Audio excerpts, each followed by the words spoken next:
I have arrived, not just at the spectacular Deene Park here, but with my overnight bag, because lucky me, I get to spend the night. Deene Park is one of England's most fantastic historic houses. It has roots from the medieval period, and then it evolved over the Tudor and Georgian periods as well to what we see today. It's been in the Brudnell family since 1514, but it really did evolve over these 6 centuries. I'm here to meet and of course to stay with Charlotte and Robert Brudnell, who are the custodians of wonderful Deene Park, and I can't wait to share all the history with you and what's going on here on the estate.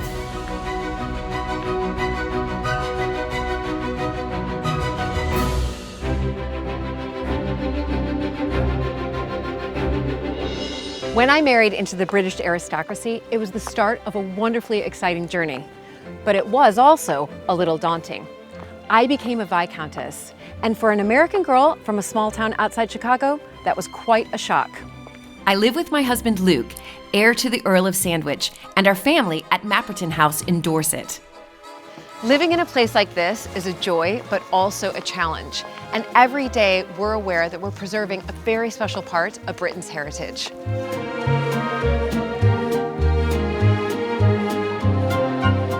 Mapperton has opened up an extraordinary new world for me, and I can't wait to share it with you all.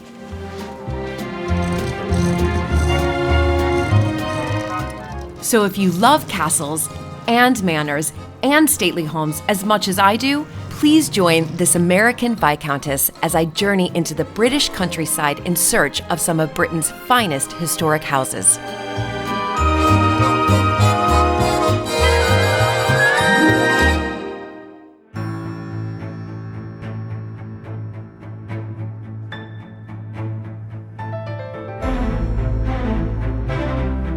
Well, I'm hoping this is the right entrance, because the doors are open, so I must be in the right place. But look at this fantastic courtyard. I definitely have a lot of questions, but I am spotting actually a lot of heraldry, so a lot of coat of arms.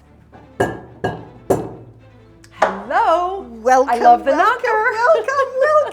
Welcome. Oh, lovely to see you. So lovely to see you. Hello, Robert. How are you? Hi, Lovely to see you. Now, I have some questions about the courtyard. Can we start there first? Let's go and have a look. Okay, this has history, doesn't it? Indeed. First mentioned in the Domesday Book, 1086, so going back a very long way. Right. And then it belonged to the See of Westminster, and it gradually got added and built to. So this section over here was added in about 1630s. Also, when I was walking in, I noticed heraldry, coat of arms. There's coronets, We've got the Earl's coronets up there. Yes. In the That's what I hoppers, the thought. top of it, because we had 7 Earls of Cardigan who lived here. Okay. Thomas Brudnell was made the first Earl of Cardigan in 1660. Right. And he built this tower up there, so we've got more heraldry up there. Yes, you do. And with the flag behind it, in your honour.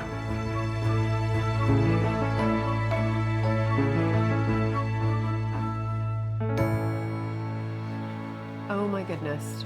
Okay, where are we walking into right now? We're walking into the Great Hall, which we've just had redecorated 2 years ago. And it's got a fantastic ceiling, which is made out of sweet chestnut. And we were always told that the little weevils wouldn't eat into it, but unfortunately they have. So we've just had it restored, and we've repainted the Great Hall in what would have been actually the original colour. Beautiful. It's one of the last Great Halls that were built before they went out of fashion. We know it was built in 1571 because it says so on the mantelpiece over there. And it was rebuilt because Queen Elizabeth came to stay here for the night. And Edmund Brudnell thought, actually, if she came back for more than one night in the future, perhaps she better have a bigger Great Hall. So he built this Great Hall, but sadly she never came back. By 1600, these Great Halls were out of fashion, and quite a lot of the houses split them into 2 levels. I'm just going to throw this out there because, as you mentioned, the mantle, I did spot some Montague lozenges. There certainly is a Montague connection here. Okay, should we save that for later? We will. Charlotte and Robert open a selection of rooms to the public on certain days in the year. But we will venture behind the scenes to glimpse how Deene Park is still very much a cherished family home. Now you turn left, come through here. Okay. Oh my goodness. I think I need to stay for a whole week, Charlotte. We've got a lot of books for you to read. And we're putting you in the bow room. Oh my goodness. Oh my gosh. This is splendid. Okay, first of all, I love the colors. It's enormous. Did you do this? You said exactly the right things. This is the one bedroom in the house that I have recently done up. And it was a Germaline pink faded wallpaper and raspberry carpets which were shredded. And it's quite a difficult thing to know you've got to decorate a room for the next 60 years. The other thing I did was I took all the books out of the bookcase and put my collection of Coalport china in there, which is rather pretty. So you did this all yourself? Yeah. I suppose I did, darling, didn't I? Yes, I didn't have And what a do say you in think it. of it, Robert? I didn't have a say in it, I'm sure. I just We had, signed it off. But then you've also got, up the stairs, this is very important, a bathroom which has got the best No. view in the world. No, you're right. This is the best view in the world. The bridge I just walked over, and then look at these magnificent gardens down below.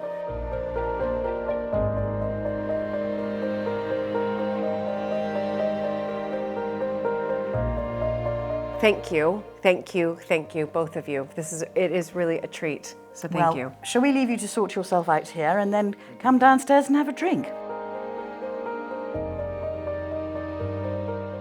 I did not expect this. When Charlotte and Robert asked me to stay, I of course said yes, but oh my goodness, she's done just a brilliant job here. And this is what's so wonderful about these historic houses, is the way that each homeowner, as they, take over, if you like, for their period of time, they put their mark on it, or they redecorate, or they add something.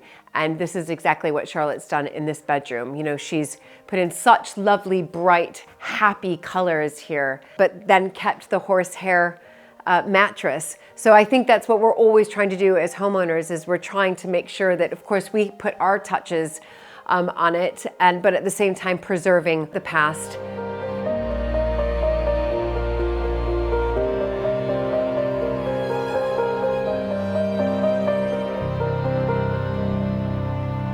The connection between the Brudnell and the Montague families reaches back to the 18th century, when George Brudnell, the 4th Earl of Cardigan, married Lady Mary Montague. What I love best of all is the map in the corner that shows that my husband and my son are all descended from God. Right, And as I point out, as we all are. We all are. You'll probably find a lozenge or three. I know, maybe. Yep, I already spotted it right there. So when was this created? Well, I think the bottom one is the 3rd Earl of Cardigan, so it must have been early 1700s. So it would have been early 1700s. Yes. Incredible. Well, you can see down through here, and this is what I love, you can see the 3 lozenges up there, Montagues, and here is Sidney Montague, and guess what, Charlotte? Right below Earl of Sandwich.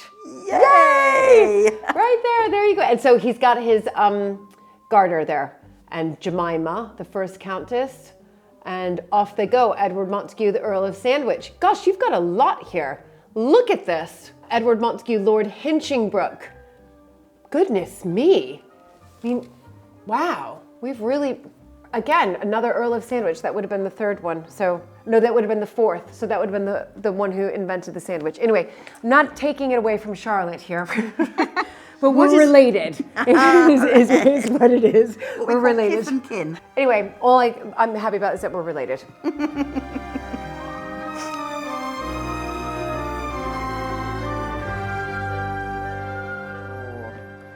And look at who's here to greet us. Minta. Minta. Now, I briefly walked through here on my way up to my gorgeous bedroom. As I walked in, of course me and my eagle eye, I spotted those Montague lozenges. There's center there, right there.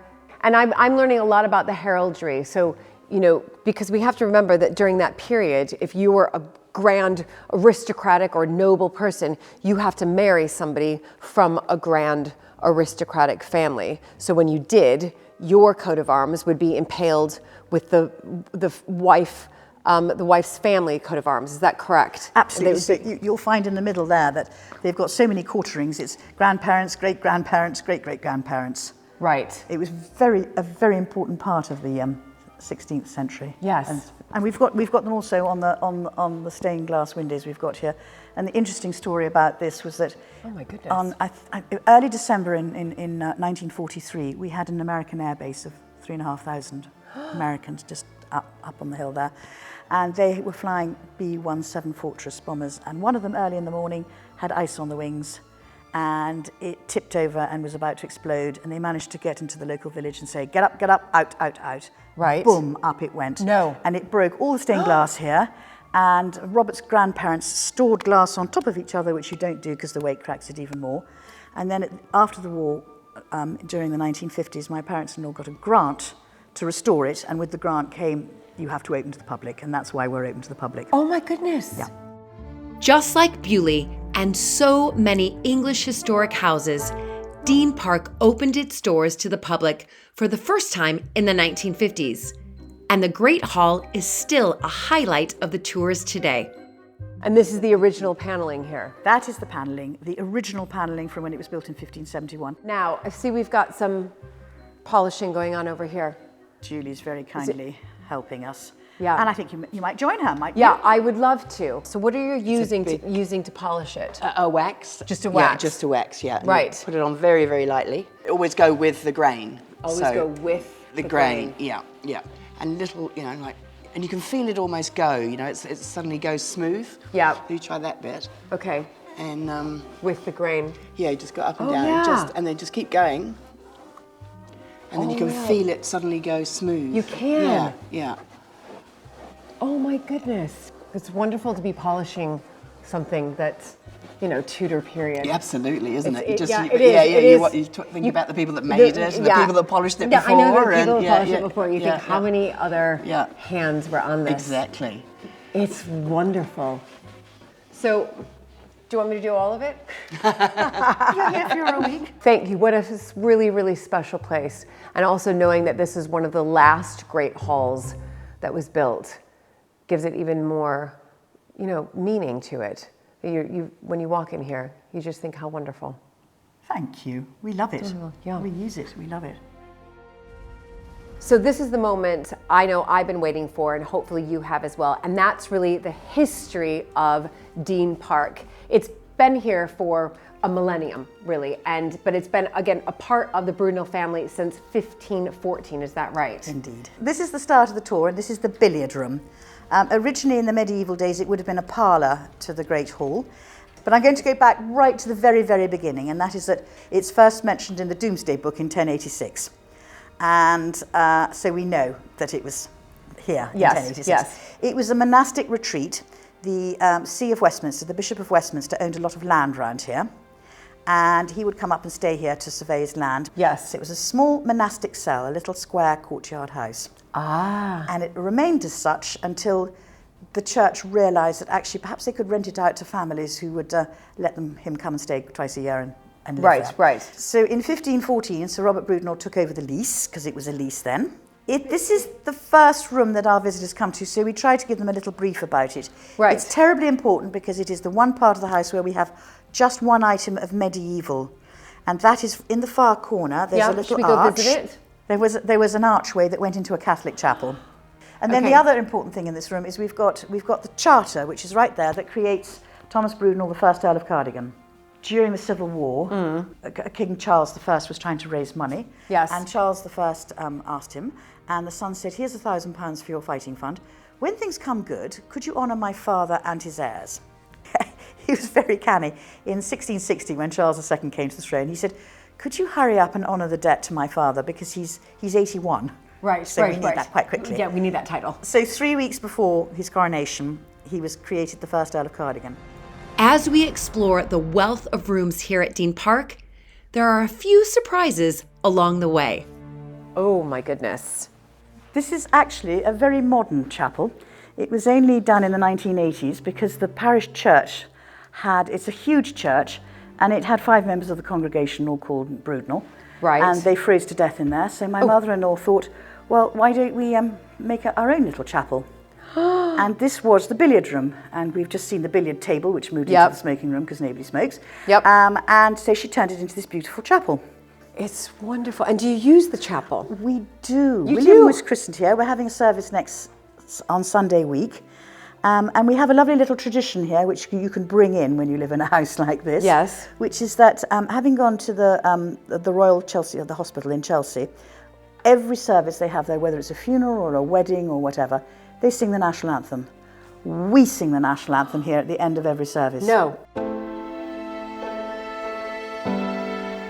Charlotte, this is incredible. Nuts. This is the tapestry room.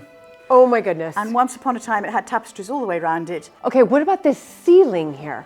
The ceiling is dated 1597.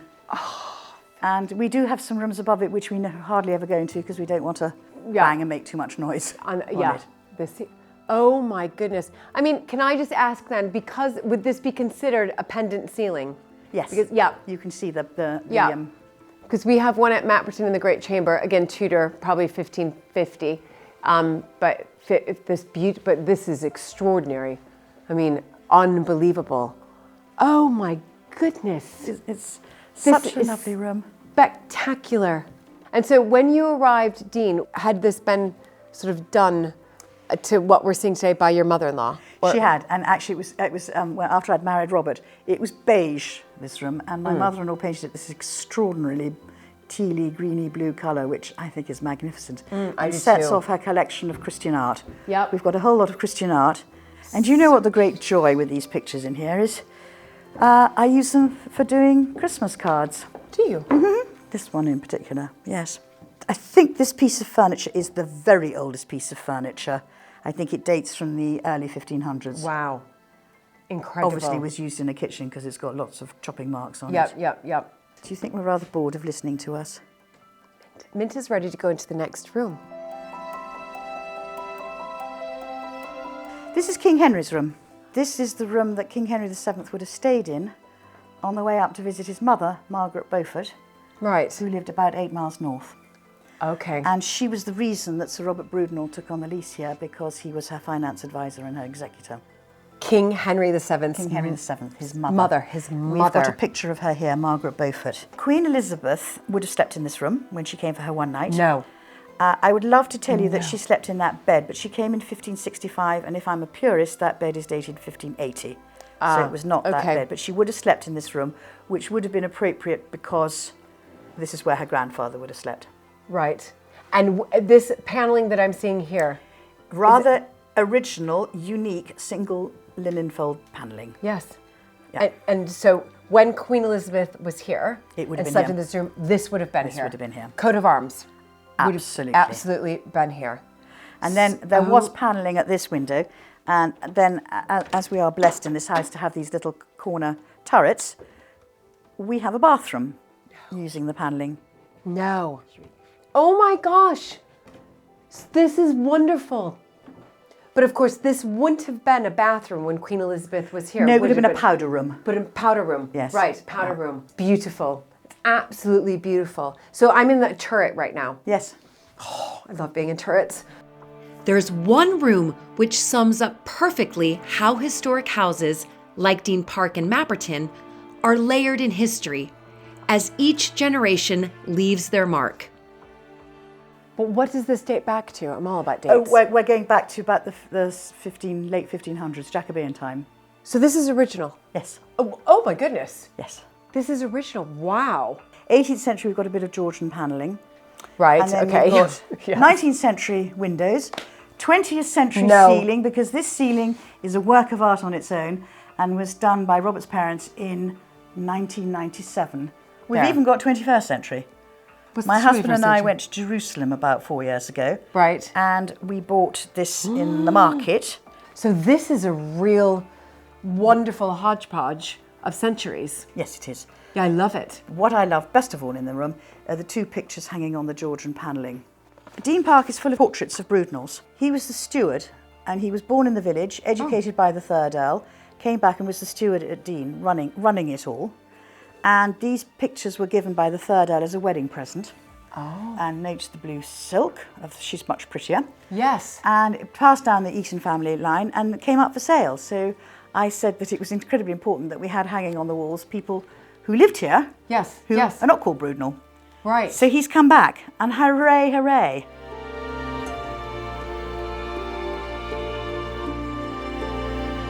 Come on in, this is my study, the oak parlour. Lovely. Thanks. We've got a portrait of King Charles II there, who was the one who created Thomas Lord Brudenell, the first Earl of Cardigan, Right. 3 weeks before his coronation. 3 weeks, because it was a debt that was owed by King Charles I, his father, who was, yep. And then he said to him, is that right? He honoured the deal from the money that was given for his fighting fund. Right. And so he was made the first Earl of Cardigan. And one of his mistresses was the Duchess of Portsmouth, Louise de Querouaille, and they had, their son became the Duke of Richmond. Oh. And the reason we have him here is because he married the first Earl of Cardigan's granddaughter, who was called Lady Anne Brudenell, and we've got a picture of her here.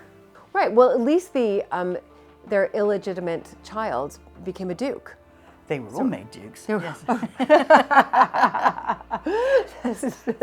Fitzroy, that's where the name Fitzroy comes from. Okay. Yes, because Roy is king and Fitz means illegitimate son. I didn't know that. No. That's a fun fact. I could win that at a quiz night, couldn't I? You could. I could win that as a quiz night. Okay, thank you, Charlotte. Now, what I'd love to show you is the work of art that I would take with me. If there was a fire, I would grab the dog first, Right, yes, then the of course. husband, and then I'd come back and I'd get this map, which is from 1746, done by Brazier, and it's a map layout of what Deene looked like then. And I cannot tell you as a work of reference how much we have managed to understand from it. There was a river, they added a canal, they merged them together, and then they built this huge bridge here, and they made an enormous lake here, because those were the fish ponds from the medieval days. This is wonderful. So this is what you would take. I would take this, absolutely. It's fantastic.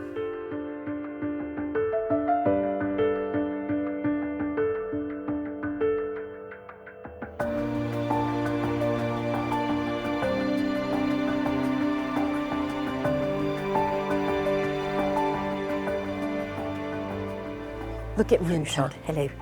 Good. Yes. Come on, Minta. Let's go. Minta must get a lot of steps in Good. this house. She needs it. Have you seen how stout she is? I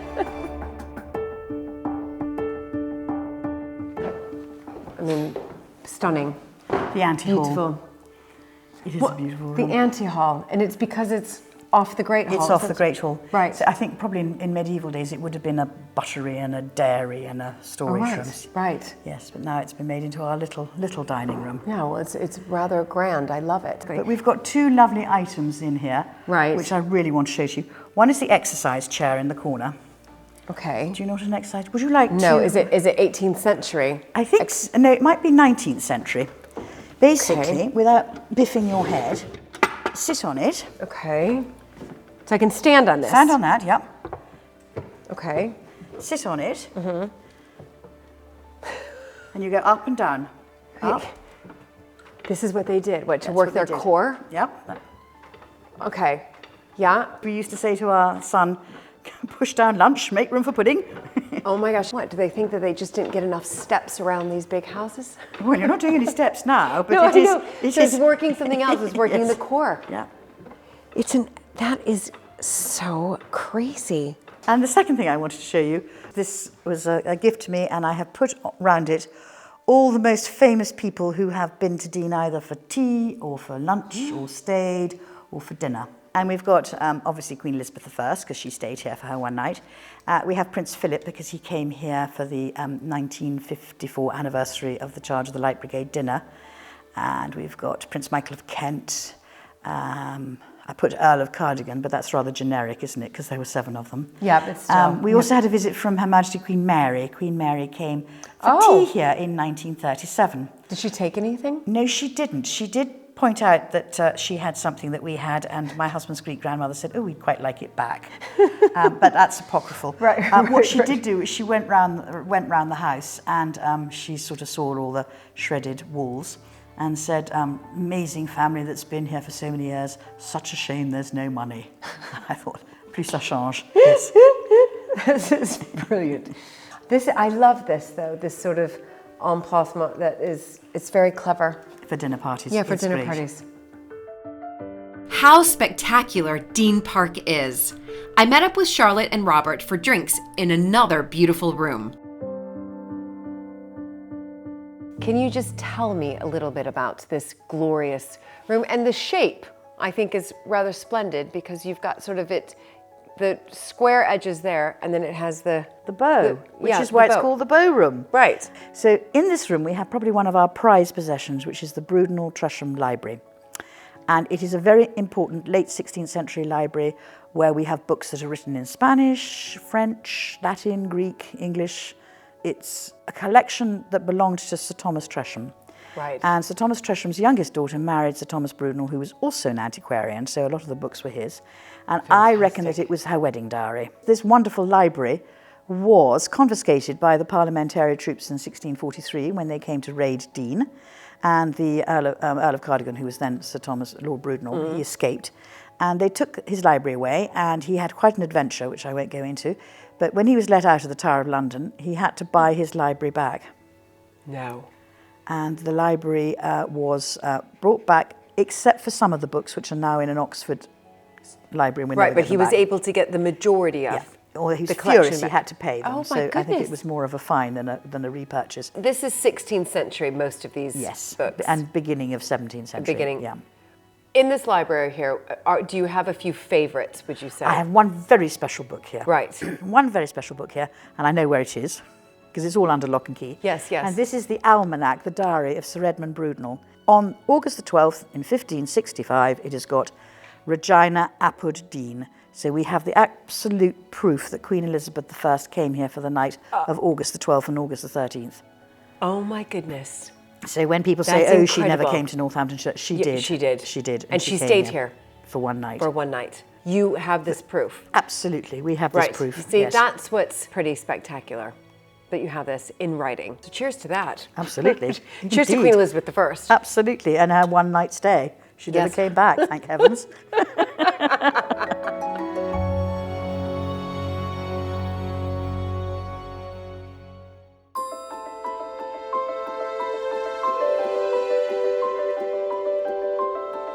Today, I'm ready to get stuck in on a lot of the future projects that are happening here at Deene Park. I mean, Deene Park is vast. It's a beautiful historic house, but of course, we're always, as homeowners, trying to think of ways that we can incorporate more income to help to preserve this part of England's heritage. Good morning. This is heaven. It's all heaven, isn't it? Yep. Good morning. Can I just say, I slept, I was going to ask you. but do you think it's the horsehair mattress? I'm just going to shut that It's door. also because you're here. You're staying under somebody else's roof, so your worries also go Yes. slightly. It's very, very tranquil here. Yeah. Yes. You do have the traffic, but, you know. It's the you've bustle got to of be life listening to it. outside. Yes, it was beautiful, but I slept like a log. Oh, well done. Do you do coffee, Charlotte? Absolutely. I don't speak until I've had a cup of coffee. I know. Sitting in here, the stained glass is extraordinary. Was this always here? Not at all. No, we're looking at the remnants of a ballroom that was built after the charge of the Light Brigade to commemorate the great victory, or not victory. And there is a sort of gap. There was a Regency enfilade that came through, and the ballroom went right outside and was designed by Crace. It was very high Victorian. Right. I think the colour of the stone was slightly Pretty well. yellower. It was You slightly- remember I it? remember it, yes, certainly. But the colour of the stone was slightly different to the rest of the house. So you remember it was here. It was here. It was taken down in the 80s. I remember we had a school here in the late 60s, early 70s, and we used to play badminton in here. And later, of course, when my parents opened the house to the public, we had teas in there, and we had our 21st party in the ballroom. And So this doorway here that I'm looking that at. door there, I mean, for parties, there were 3 big rooms, a ballroom where we were last night.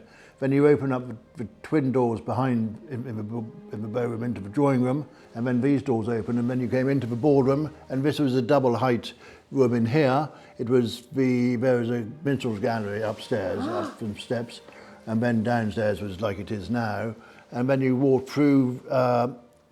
When you went straight into the ballroom, I don't think there were double doors here like there are now. Right. But then you had the ballroom right to the far end, and the turret at the end was doubled height than it is now. My parents put it down. The floor level was the same, and they had underground heating. They had underground So hot this water. floor here Went straight out. Went straight out. Yeah. One of the things, of course, I love to do when I come and visit magical places like Deene Park is just to be able to get onto the estate. Because I think, especially for me, the American, when I first moved here and I would see these grand houses, these palaces, these manor homes, I just thought that was it. You've got the house and the history of the house, but then you've got the surrounding land, and there's a lot going on. We need the land all around it because that is what supports the house. Every tile on the roof needs some funding somehow. Right. And we are very blessed here because we've got a whole lot of different ways of diversification, I think is the word. Generating income, yes. Generating Yes. income, yeah.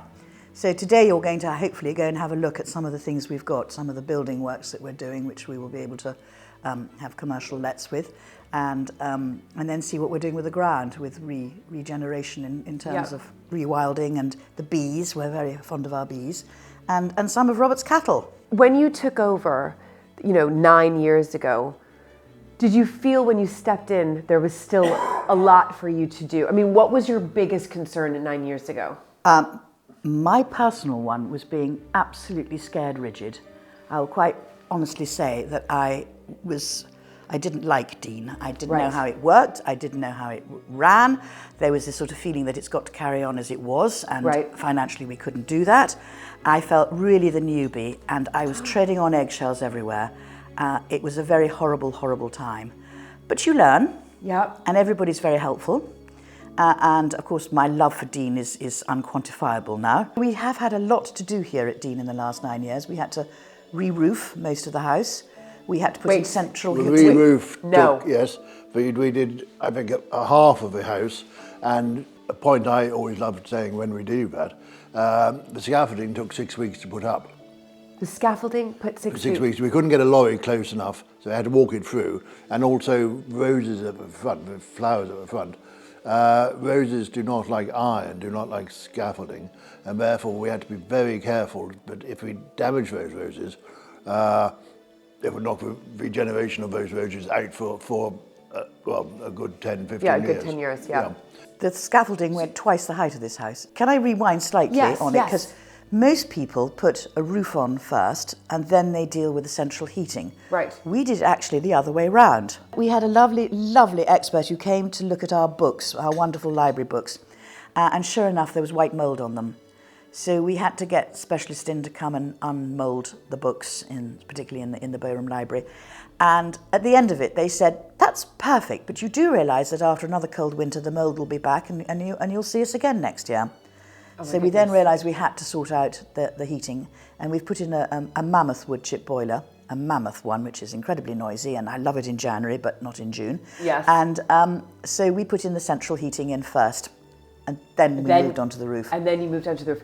But those are two big projects because, at Mapperton, luckily my in-laws had done the roof, and I don't think that, I know I didn't realize this until I had moved into a historic house. You don't have a house without the roof, and your biggest expense is the roof. And that was your huge one of two huge projects, because then heating Deene Park and getting that biomass boiler in would have been an enormous expense. It was. And it was, yes. We are caretakers of the house, so everything that is done on the estate within the house is all for the good of the house. It's so that we can hand it over to the next generations, so that history continues. So that history continues, that's exactly right. Well, I'm excited to get stuck in today and to see more of the estate, but gosh, I really did sleep fantastic. I texted my husband first thing this morning. I was like, I think we need to get a few more horsehair mattresses at Mapperton because I slept so I don't know if well. can you still get them? I don't know if you can. Oh, there's still horses around, so you must be able to. Must be able to, sure. After a glorious breakfast, I'm heading out with Mark Coombs, the estate manager of the Broodnell Estates, who is masterminding plans for the future here at Deene Park. So Mark, we're heading off on the estate, but I have just noticed, obviously, big wedding happening here. There's so much going on. We have to diversify the business in order to generate enough cash to really keep the estate going. You know, put lead on the roof, as we say. And to be able to reinvest back into the estate. So one of our diversifications is weddings. We've actually got 3 sites that we do weddings. Estates are far more than simply agriculture and forestry. You have land, and that is an asset. And that asset has to be used wisely, both for, I guess, the continuing running of these estates, but as importantly, there's also a responsibility in terms of good quality stewardship and management for the wider community and other stakeholders. It's lovely long grass. That's right. I love this. Yeah, it's beautiful, isn't it? It's so beautiful. So this is all part of a parkland restoration scheme. Okay. So we've stopped putting fertiliser on here about 2 years ago. Fantastic. Anything like that. And you can see that, well, the butterflies, all the biodiversity and vertebrate life is really kicked in. It's beautiful. Yeah, we're really, so this will get bailed off at some point in August. And then we'll actually have a music festival on here. Oh, so you can do both. Yeah, you can kind of zone it. Exactly right. Yeah. It's brilliant. Okay, so where am I standing? Because I thought when we were driving, is that the house there? So the house is just there, just through the trees, and you see St Peter's Church there in the village of Deene, just here. So where we are now is really in the sort of the core of the estate. So this is a 500-acre parkland. Okay. It's all part of the Brudenell Estates, of which there are 10,000 acres. Yes. And there's 3,500 acres here, and a further 6,500 acres just in the Welland Valley in Leicestershire. Okay. So so this is all part, as you can see, this is all part of our parkland. We've converted 200 acres of former arable land back into parkland. Oh, you have? Yep. Okay. And we'll plant probably a couple of hundred parkland trees as well over a period of time. Right. We're now in this period where it's trying to find that balance between food production, of course, and of course, rewilding. Correct. And what are you using your land for, and making it work for everybody. And that's tough. Yeah, it's quite a balance. It's a balance. I mean, you're never going to be absolutely popular with everyone. No. But I mean, it's a fool who tries to do that. I think what we do is we have a 10-year plan. So true. We have a 10-year plan, and that's a fairly broad plan, if you like. Right. We know where we want to be, and then that's more detailed within a 3-year window. So we're quite clear where we are with our sort of development targets, where we are with our internal businesses, where we want to be with our stewardship, etc. It's lovely to go out onto the estate and start seeing, you know, this. It's absolutely lovely. It is really lovely, you know, and you do start to notice all of a sudden more butterflies or moths or the invertebrate coming back. Okay. And I'd like to introduce you to some of our cattle. We've got some native breeds who help us manage all of this. Okay, and great. They're lovely, placid, beautifully calm. Okay, good. Beef shorthorns. Yeah, so You'll be fine. Many people know that I have a fear of cows. That's fine. So you couldn't meet a nicer bunch of girls. Okay. They're absolutely lovely. You heard it here first. Before I face my fears with the herd, we stop off to see some of the building projects Mark is overseeing. Well, this is one of the sweetest cottages I've ever seen. It's beautiful, isn't it? It's beautiful. So this was the old kennelman's cottage. Okay. So years ago they would have had their own hounds here. Right. And so this was built for that individual. Right. And behind us, over there, is that would have been where the kennel boy would have lived. Oh my And the plan here, Julie, is you can see we're restoring this. So we've replaced the Collie Western roof. It's beautiful. We're turning it into a 3-bed cottage. The plan is that we're going to have this as a holiday cottage. It's the first one we will have done on the estate. But it will support our wedding and events business. Yes. And so we've got a new venue for our woodland weddings nearby. But we actually discovered that we had bats up in the roofs there. Right. So we've stopped. Yes, you have to stop. Consulted Natural England. Yes. We put in mitigating bat boxes around the place. Right. And we're just about to start. So the windows, we're making new windows which are ready now for fitting. Okay. And as soon as the windows are done and the gutters, we can drop the scaffolding, move into the building and start renovating inside. Start renovating inside. Fantastic. So 3-bedroom here. 3-bedroom here. And then what are you going to do with this? So that's going to be a single bedroom. Oh, wow. And so the idea there is that if you have a small wedding party, yes, bride and groom can stay in it's called the doghouse. So we're calling it the doghouse. I don't know if that's good or bad, but no, I'm sure for the bride and groom it's fine. They'll like that. But that's the plan there. So again, we're doing a little timber extension at the back there. And obviously, I know that you do. I've seen the marquee that's been set up that has that backdrop of the house. Traditionally, that's what people wanted. That's what we do at Mapperton. But you're telling me that there's now another place that people can have their weddings, which is more in the woodlands. Correct. Because that's becoming very popular. People want to be in nature. So we can give them a little bit more choice.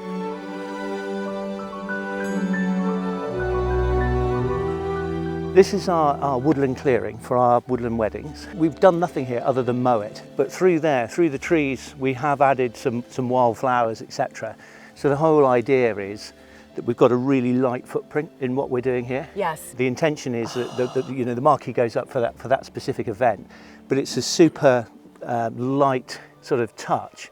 And also from an estate point of view, we've not spent lots and lots of money on this. Exactly. You know, nature's kind of done it all for us. Yeah.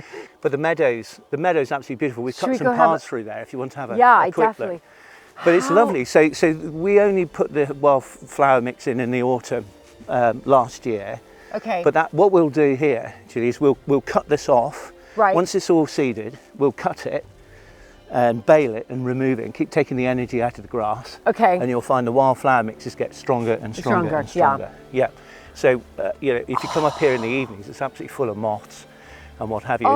It's lovely. In fact, I come up in the evenings and it's not unusual to see a deer or two here or the hare or that sort of thing, but you can see the paths they're sort of rudimentary a little bit at the moment, but you get the idea of what we're trying to do. Brilliant. It's beautiful, isn't it? It is beautiful, and then again you just see butterflies all around. Well, absolutely. So you've got the creeping thistles in here. You've got parsley, oxeye daisies. Yes. There's a few poppies. There's a thing called kidney vetch down there. Absolutely brilliant for the bees. You can see the bees, buzzing around. Well, I can hear them. So this is interesting, isn't it? You might be able to give me a view on this slightly. So our gardeners say, should we be pulling these out, these thistles? No. No. Well, there's the answer. I mean, I think they're absolutely full, aren't they? And it's quite pretty, isn't it? It's so pretty. You don't pull out the thistles because look at the wildlife look at the invertebra that every bee I've seen so far is going. Look, there they are. They're absolutely full of it. They're full of it, and then they pollinate and go on and on and on. This is what you want to see. Look at them. This is year one, so within 2 or 3 years we'll have this. Well, I can't wait to come back. Yeah. Everywhere I go, Mark, everybody wants to introduce me to their cattle. I know. It's somehow cruel, isn't it? It's gotten around that I have a fear of cows. Okay.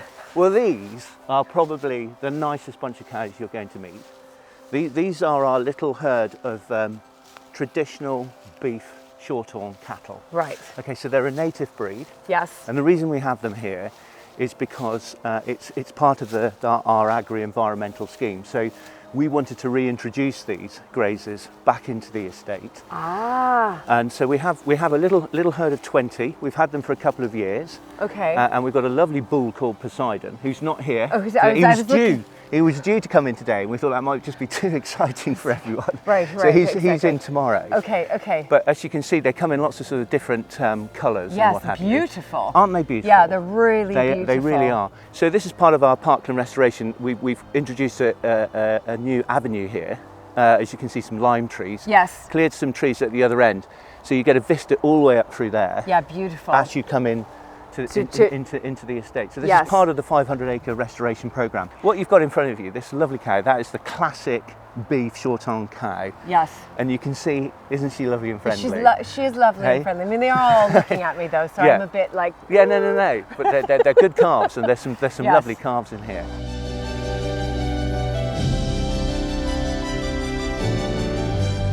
Then Mark introduces me to some renovation projects taking place across the estate. All right, Mark, I love a good kit, so thank you for the hard hat and the high-vis. We've got a range of disused agricultural buildings here. Right. They're listed, so there are complications with that. Yes, but they are. They're totally underutilised. Yep. But what we're doing is converting these to form little business units. The plan originally was to do very small little workshops, but we're actually going to go for offices. For offices? Yep, so yep. we've got planning, so we're stripping the roofs off and we'll start re-roofing it, etc. But there's a lot of stone work to do. But this one here was totally gone. Right. So we've stripped that off and it's been battened, and then we'll put the Collie Western slate back on there. Back on there. So they're scheduled to come at the beginning of the month. Brilliant. To do that. So you can see it's a classic sort of courtyard. But we're going to create roughly 19 little business units out of it. Okay. And what we're proposing to do is heat them through geothermal rods. Yes. So 10 rods at 150 metres, so 1.5 kilometres if you like. Right. And a little plant room, and that will distribute heat and hot water for all of the business units. So hopefully we can ride the sort of the peaks and troughs of energy costs and so on and so forth. And I'm just going to ask, with this roof up here, so that you're having to literally rebuild. The joiners will come and start replacing the timbers that need to be replaced. Okay. And our guys just pointing up the walls, etc., in advance of the rest of it. Now you know me. I never miss an opportunity to get involved. And I'm joining Ned Cole and Adam McCrone up on the scaffold. So here, because the building's that old, where the wall plates moved and pushed the stonework, it's all come loose. Yeah. So basically what we've got to do up here on both sides is replace the loose stones. Okay, So wow. me and Adam, and then repoint. Yes, and then repoint. Right. So me and Adam, we did after last week and this week, with help from Brandon, doing this side, which is all pointed up and ready for the roofer to replace the roof. Oh, right. So this side's ready. This side's ready. And then what about on the other side? On the other side, there's plenty of work to do. That So you side. still, right. Okay, should we have a little look at that? Yep. Okay, wow. This is your next big project. This is the project now, this side. So basically what I'll get Adam to do now is where here, instead of it being lime mortar, it's cement. Oh my gosh. So what we've got to do is we've got to try and get it out and then repoint it with lime cement, which we've been using. All this is cement. Yes. You're not supposed to use cement because then it doesn't work well with the environment. It's not breathable.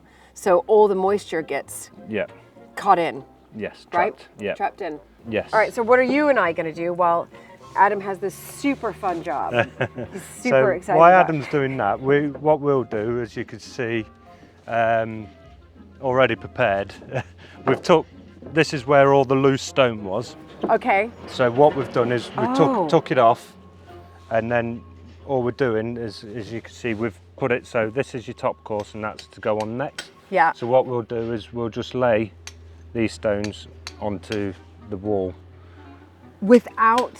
No, with with the lime cement. With the lime cement. Yes. Okay. So then basically what we're doing is just rebuilding it back up to this height. Okay. So when the roofers come, it's not loose. It's not loose. It's okay. all solid again. Okay, do you want to start this process? Yep.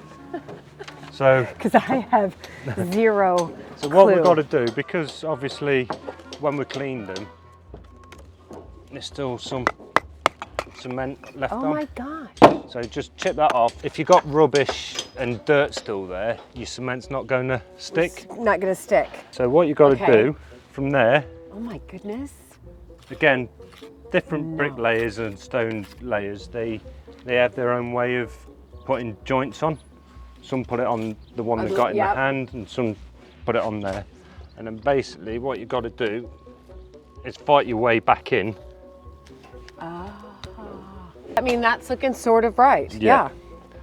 So again, when you've done that. Okay, so I'm going to try to do one. So I take this and I'm going to plunk it on, correct? Spread it about. Fill all your places in. And go far back. Ned, how far back should I go? More. Yep. And back. Yep. Okay.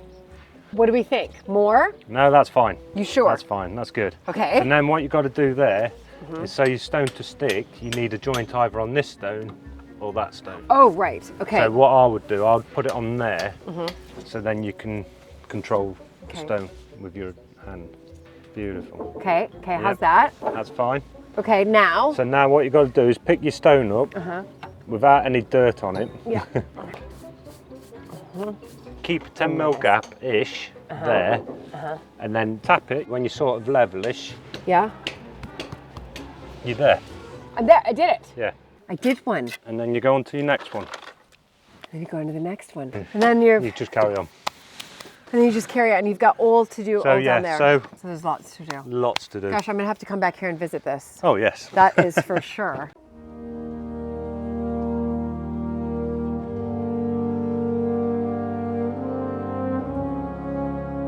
So you're really seeing behind the scenes here, really. This is not many people, hardly any people get to see this. Oh my God. So what we've got here, it's an extraordinary building. I think it's one of the only of its type, if it's in the UK. So it's it's brick built, listed riding school. Okay, so it's mid 19th century, 1840 or right. so. So it was built by the Earl of Cardigan to train his horses. Oh my goodness. So can you imagine training your horses undercover here? And the walls, if you look at the bottom of the walls, can you see that they slope away slightly? Yes, I do, yes. That's so the horse, as it's going round in its peripheral vision, can see that and just keeps you and the rider, it keeps the rider off the wall, doesn't it? So you can go around here at quite high speed. And so of course it was very cleverly built, obviously. Very cleverly built. Yeah. Yes. And as you can see, it's in need of restoration. Some of the timbers have rotten, and we've got acro props keeping it up. We got a little grant from the Historic Houses Foundation. Oh, did you? Well to done. do it. Yep. So the idea is that we will strip all these roofs, reset all the timber, rebuild the walls where they're bowing out. Yes. And then we're going to reuse this. So the idea, what our kind of vision is here, is to have markets in here, at least monthly. So maybe a Christmas market, a flower fair, an antique fair. Oh my gosh! So we could run electric around the outside. It'd be good, wouldn't it? Yeah. Yeah, you must have a, oh my goodness. Have a good explore. It's a lovely set of buildings. This is definitely, I will definitely. It's unusual, isn't it? It's really unusual, and it's beautiful. It is actually really beautiful. Good. I've just had a brilliant day out. I've learned so much about really the detail it takes to run an estate like Deene Park. And it always brings me back that, of course, these estates have these wonderful, magical, historical homes that visitors want to come and see, but it's a running estate. There's old farm buildings that need to be repurposed, yet they're listed, so you have to do them the right way. This is a perfect example right here of an old sort of training riding school, if you like, and it is listed. So it needs to be repaired in the right way. And yes, there are grants available, but the grants only go so far. And you have to work out how you can commercially use these spaces in order to generate income that goes back into the estates.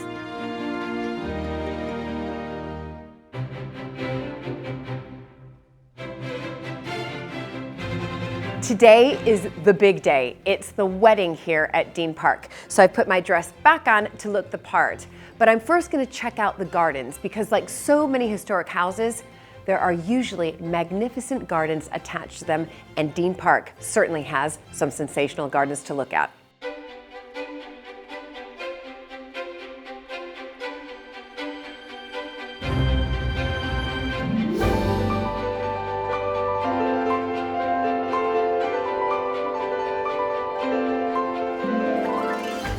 Right, now you are known for your gardens, aren't you? We are, yeah. yes. And It's we have in the last 9 years produced a few more gardens. This is the golden garden because they all flowers later in the year. So when the long borders are over, yes, you can then actually have colour. We've grown sort of local things. We haven't had a designer in. We're just growing things that we know are going to work and survive here. Beautiful, but this is one of how many? Well, 5 different coloured theme gardens that we've got. All right, where are we off to next? Right, on we go. Beautiful. Well, this is lovely. I mean, do you come out here as often? Every day. Every day, Every exactly, day with the dog. as you should do. We're going now into the white garden. Okay. And the white garden was built in, it was there before, but we revamped the entrance. Right. And it's done in memory of Robert's parents. So everything here is white. Oh my And there's a little urn tucked in there given by the guides. And then Robert's father's got one there given by his tenants. It's so lovely. In fond memory of Edmund Brudenell, given by the farm tenants, August 25th. It's lovely. And then the other one is for Mother-in-law Marion, Mother, yeah. yes. Beautiful. Everything here is white except at the end of April when we have forget-me-nots galore. Right. And they were white forget-me-nots, but they've turned back to being blue. Blue, right. And I did say to Andrew, hang on a minute, it's a white garden. And his answer was, well, being called forget-me-nots, it's the right name. Yeah. This is beautiful. This is like an avenue of heaven, right? It's called the Long Borders, and originally it was part of the walled garden that was built in about 1720. The gardens here at Deene were, obviously during the Second World War, they were all put to grass. Okay. And Robert's parents started to formalise the garden back as it was. And these wonderful borders here were half the size, and they took advice and they doubled them in size, which is why they're so luscious and rich and full of colour. But everything we do here as a garden is that it's an adjunct to the house. It's not a separate garden that's, you know, beautifully designed and on that. It grows with the house. So everything that we have here, and we do only have 2 gardeners, is self-seeding. And they go along and weed, obviously they keep it going and replant. How wonderful. It's absolutely beautiful.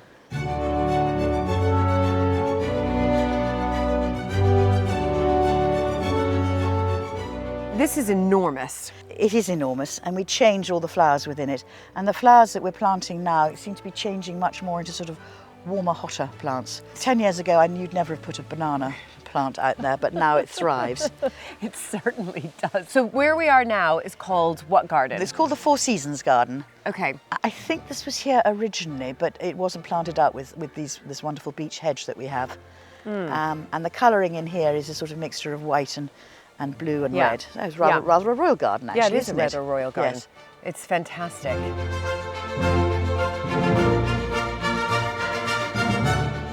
And this would have been a huge kitchen garden. Is that right? We've got records in the 1850s where they had 18 gardeners just in the vegetable gardens. I just want to show you this building here. It was built by the 7th Earl of Cardigan, and it's where he entertained his lady friends. Yes, there's some stairs at the back that go up to what was his bedroom. Yes. Oh my, so he built that as his escape, as his little hideaway. Yes. There you go. Right. Oh, and now we're going to head up here. Okay, let's head up here. Fantastic. Okay, so I'm standing on where people will get married. This is your 3rd location. This is the very first of the 3 locations. The first, okay, right. Yes. So this location came first, and you decided to put this in, people can get married here, yes? Yes. Yeah. Weather dependent. Yes, yeah, of course. Yes. And then what, chairs would come out here? Chairs would be put out there, and then they go straight into the marquee behind. But to have 3 wedding venues is incredible on an estate. And they're all different, and that's what's so wonderful. You've got the lakes, and then this one you called the walled garden. The walled garden. Marquee, yes. Marquee, the lakes, and then the woodland. And this traditionally has been the most popular, and we're sold out here for next year. Because of licenses, we can only hold a certain amount. So 2023 booked. So originally, though, this would have been, again, part of the walled garden. The 3rd Earl of Cardigan, when he came back to Deene eventually, discovered that fruit and vegetables had to be brought in from the neighbouring estate at Blatherwick. And he was so shamed by that, he started at a brick kiln, and they built these 7 walled gardens. No. And it's just incredible that goodness. they're still standing, these walls, which are all listed. And then at some stage they were used for growing Christmas trees and breeding pheasants. And I believe there was a tennis court here once upon a time. Well, it's brilliant. It's absolutely fantastic. Come on, Minta. Come on, Minta. Come on, Minta. Each generation adapts the gardens to the tastes and needs of their time. Robert has joined us to explore the jewel in the crown here at Deene Park. Well, this is glory right here. Tell me about it. This is the main best bit showing off of Deene Park Gardens. This is called the parterre that Robert's parents put in the 1980s. And they got David Hicks to design it. And it's based on the Serlier design, which we have throughout the house, of a square and a circle and a square. Right. And the whole theme of this garden is purple. Now, Charlotte, I want to just point out something a little bit further along. Something to do with lozenges, I'm guessing. It's just something as I was staying here and I was walking around and I was like, oh, I spotted that coat of arms all on its own. That is the Montague one, because Yeah. there's nothing Brunel added to it. Exactly. I know. Yeah, so that was done in honour of Mary. Mary, yeah. Montague. There we go. Incredible. Yeah, I know. So like I said, we're family. Indeed, indeed. Wow, well that was a real treat, and I can see now, well, you know, it's all these layers that Deene Park has. You know, you've got the history of the house, but then you've got the living history, your own stories, but attached to that, and part of the fabric, really, of the building are these extraordinary gardens. And then you've got the wider estate. It's wonderful, though. Wonderful. I've got one more garden to show you. Yes. Round the corner, which is a rather special. Oh, okay, Yes. okay. Yes. Let's go to that. Let's go to that. This is the east front of the house, which I think architecturally is the most interesting side of the house. This is Mrs. Roberts' pink rose garden, which I have put in as my gift to Deene, my legacy to Deene. And it's pink because there are too many men in our house, and I love pink. And it was designed particularly because originally, once upon a time, there was a chapel that stuck out. That was the monastic chapel, the medieval chapel that you saw the arch coming through to. And to the right of it was a knot garden of herb, a herb garden in the shape of a cross. Okay. So that's what we've done here, is a shape of a cross. Oh, you've done, yes. And what we did here was we've put pink lavender. You put pink lavender. And the colours of the roses greyed out from dark pink to pale pink. And they're all chosen because they're named after people we love. Oh, they are? So Rosamundi for Godmother Rosie. Right. Sophie Splendida for Godmother Sophie. And Fantastic. this, as you can see, is a haven of bees and butterflies. Yeah, I can see them. Yeah. Obviously, I see a lot of coat of arms here. It's the carvings are beautiful. Lots of Brudnels, shamrocks, which is the Tresham. Right. Tresh for Yeah. 3. Yes. So this side is pre-Montague, I'm afraid. Well, this is wonderful. And I love that we've sort of done this fantastic garden tour, but we've ended with you. Oh. We've ended with your I'm clashing garden. terribly with You know, my it's pink great. roses. I love it. You stand out, Charlotte. You stand out.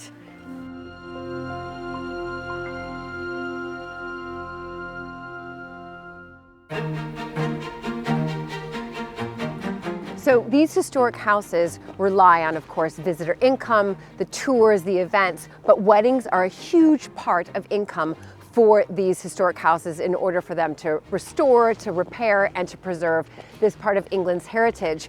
And Deene Park is no different. I'm really excited. The marquee's right here. I'm going to get stuck in and see all that goes on in preparing for this huge wedding that's happening here tomorrow.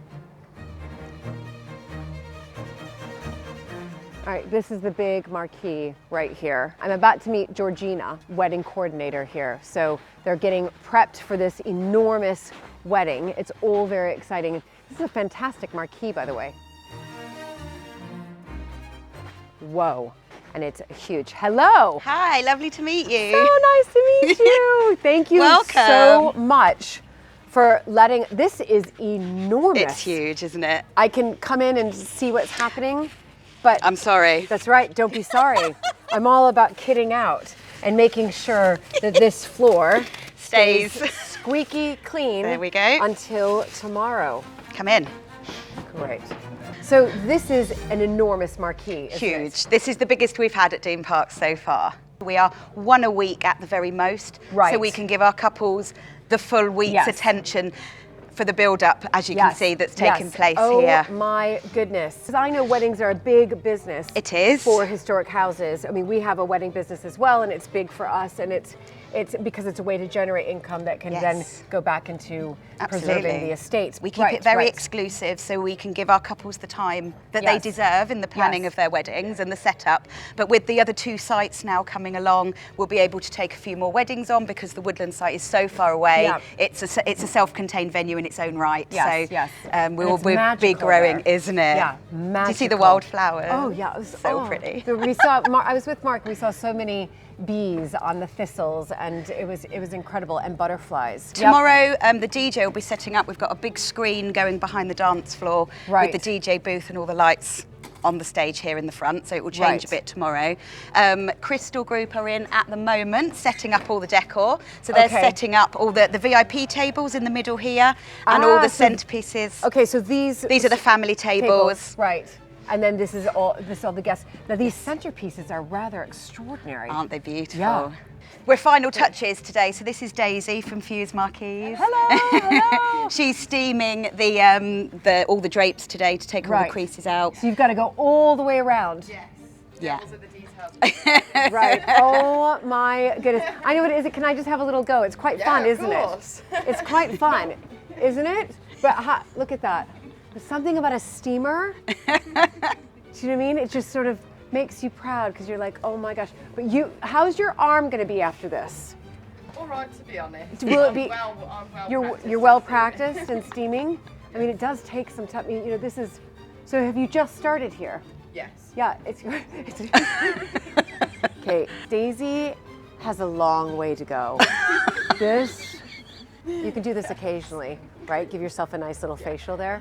The next step, so tablecloths have gone on, centerpieces will go in place, then they'll dress the VIP tables in the middle. Right. Then that's the decor team done. And make that sound really quick and easy. They'll be here all day.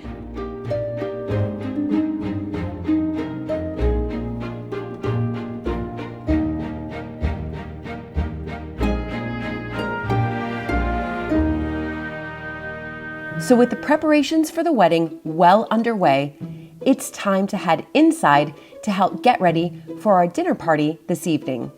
All right, I have to be honest, Lynn, that I have been waiting all day for this. You know, when I've gone to dinner parties before, I've always been impressed with the napkins. I've tried it many, many times myself, and I haven't been able to do it. So I've been told to come and find you because you know what to do. That is the napkin ring. I'll show you how to make. Yes. How do you start? So you've got the napkin here. So you get the napkin, spray it with starch. Yeah. And then iron it all out. Fold it in half. Right. Spray it again. Okay.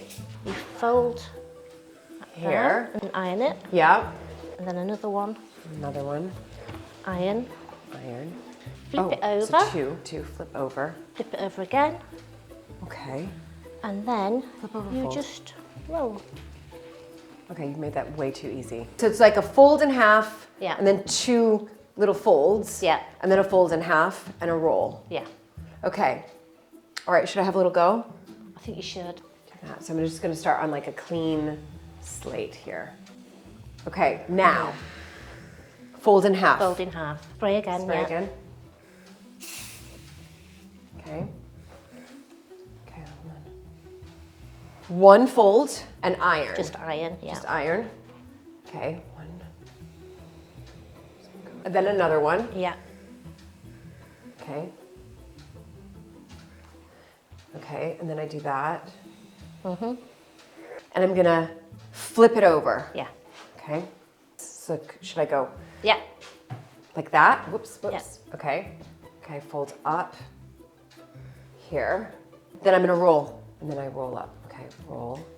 And there you have your napkin ring. Okay. Perfect. Lynn is kindly doing a Birds of Paradise napkin just for me in my honor. All right, here we go. Iron it all up. And you fold it in half. Okay. Spray. And you fold it into a square. Okay. You fold each thing up. And then you iron. Iron. Spray. Yeah. Iron. Then you fold and iron. Okay. Then you fold that over, and then you just do that. Right. And then you take each little. Oh my gosh. And now I see why you had to starch them. Yeah. In between each of the folding crease. That is beautiful. Okay, I love that one. That was brilliant. So exciting that I was able to do that. And I can definitely take that Yeah. back home. I'm going to remember that. Fold in half, fold, fold, folds in half. Yeah. Rule. Yeah. And that's nice at Christmas as well, because you can put a little bit of ivy. Yeah. Or holly. Or holly in there. Yeah, in there. Or even mistletoe if you have some. Yeah. Thank you, Lynn. Next up, polishing the silver. So can I lend a hand? That would be marvellous. One of the things I do like to do is polish silver. So would you like to polish one of these? This must be Bruno family silver here. I believe that was a wedding present, Mrs. Bruno? Yeah. And there's a pair, you see. Oh, yes. Are these just really more like features?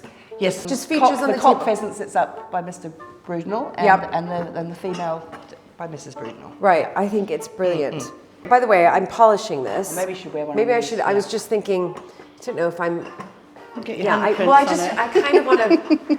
You know, I'm all about being kitted out. There's something quite meditative about this. Yes, like there is. Yeah, it's part of our deep cleaning regime as well.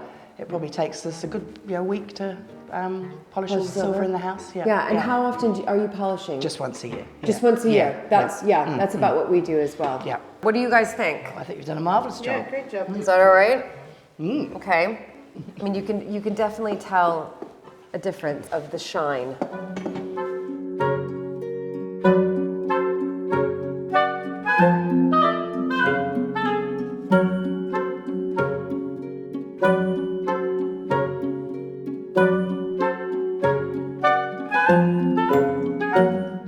All right, ladies, are we finished? It's rather fun, isn't it? Then the big test for me, setting the table. Anytime I do get left to set the table without my husband, he does come around and check it. In fact, we just had a son's 21st birthday, and I set the table for that. But it all looks so beautiful when it's said and done. So I'm going around and I'm just making sure there's sort of one thumb distance, so that when you sort of look down here, and this is how I always, when I do mark it, when I look down at the one end of the table all the way down, I want to see like a perfect line. I think there's one I might have to move up here, just like a tiny bit that's bothering me.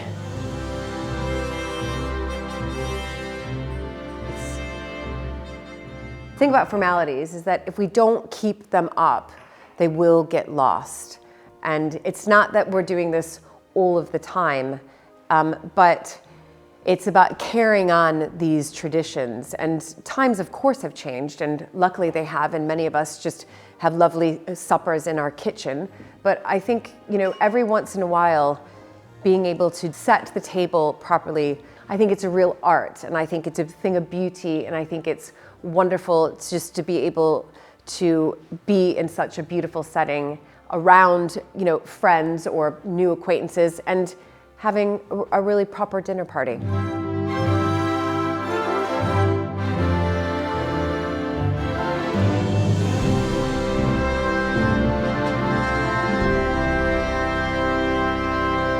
So it's my last night here at Deene Park, and we've set up for a dinner party.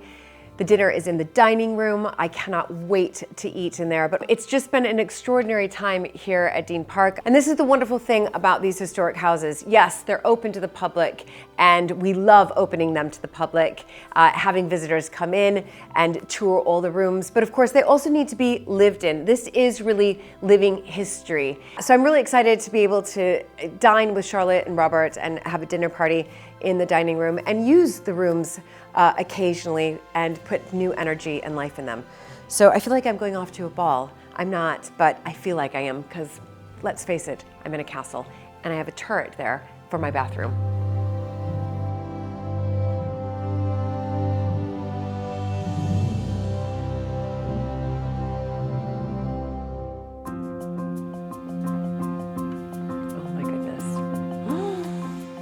Something about drawing rooms. They're like no other rooms in the world. this. Oh my goodness! They're really called withdrawing rooms, and they're where the ladies withdrew to when men were carrying on drinking port round the table. And having cigars. So that's why they're always so exquisitely beautiful. So tell me about this drawing room. Well, this drawing originally, it had silk hangings, and we've got a small remnant left in the corner over there. Right. And then Robert's parents found this exquisite American wallpaper. No. It's not silk, it's wallpaper. And they put the filaments over it so it looks like it's silk. This room, being a withdrawing room, has got portraits really mostly of women. We've got Anna Maria, and then we have Mary Tresham, Mary Brudenell, the first Countess of Cardigan, my absolute fave-rave. She was the one who held the fort during the Civil War when everything was taken, the books, the pictures, the furniture, and everybody skedaddled, and she was left here being fined 4/5 of her income. Oh my goodness. Do you feel that she kind of saved the place? She really kept the home fires burning. I love that you said that this is where, you know, the drawing room is because this is where the women used to withdraw. But you have really made it, you know, women, sort of empowering women around here. Well, I'd love to say I made it, but in fact it was Robert's mother who made it. What is the most beautiful thing in the room are these portraits we've got, which are painted by Paul van Sommer, and they're known as the Brudenell Tresham portraits. There's nothing to do with the Tresham. I think they're all sisters. So you want to find out who they are. Of course And so this is another project at Deene. It is my exploration phase, yes. It's one big research project, isn't it? And it's such fun because, you know, interior decorating changes the whole time. Research becomes more and more easy to do. I've just looked up something and found that there's a book I can read online for what I want the information for. And so as information progresses, we learn more and sometimes things change. Yes. And what you think is written in ink is not the person you thought they were. Right, and you have to change the narrative and the storytelling. Yes. But and that's what's so fascinating. I mean, it is utterly beautiful. It's an elegant room, isn't it? It really is. And here is our good health to you for coming all the way from beautiful, beautiful Dorset. I know, you are a Dorset girl. Up to Northamptonshire, which we absolutely now love. Yep. And thank you for taking the time to come and see us. Thank you. This has been... And to understand and to share our joy of Deene. I'm in love with Deene, okay? Let's just say that. Good. And it's brilliant. So thank you both, and cheers. Chin chin. Chin chin. And so Robert, Charlotte, and I reflected on my visit over dinner and raised our glasses once more. Thank you both so much. It is so much our pleasure to have you. You lighten up our life, and we just think it's fabulous that you appreciate Deene, which we so appreciate. Yeah. I appreciated it. I appreciated it before because I am, you know, a lover, if you like, of historic houses, but I appreciate it now more than ever because coming here, you get to really see how it all works together. And it is, in one sense, a big jigsaw puzzle, but you have the team in place and the team so looks up to you, and you have the two of you who just immerse yourself into making sure that the pieces are in the right place and that this carries on for I'd just like to make tribute now to the fact of our three wonderful trustees.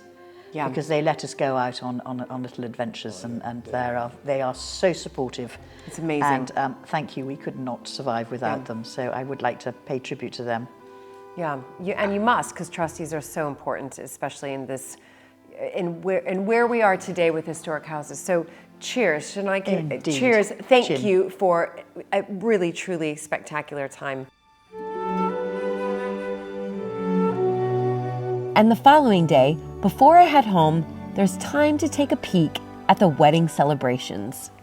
It's so exciting. The bride and the groom have just arrived, and they're here to do some of their photos, of course, with Deene Park as their backdrop. So far, so good with the weather, and I got a sneak peek of her, and she's absolutely beautiful.